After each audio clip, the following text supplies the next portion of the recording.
শহীদ রাষ্ট্রপতি জিয়াউর রহমান। তাই আজকের দিনটা আমাদের জন্য যেমন গুরুত্বপূর্ণ তেমনি আনন্দের তেমনি খুশির দিন। বিএনপির নেতা কর্মীরা অত্যাচারিত হয়েছে, নির্যাতিত হয়েছে। আমাদের নেতা কর্মীদের তারেক রহমানের সমস্ত কর্মসূচি, সমস্ত এজেন্ডা আমরা জীবন দিয়ে হলেও বাস্তবায়িত করব ইনশাল্লাহ।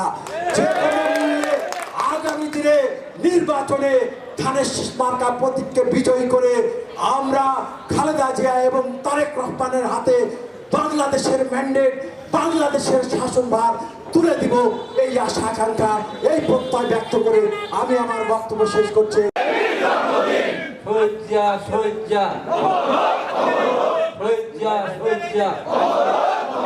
আজকের এই দিনে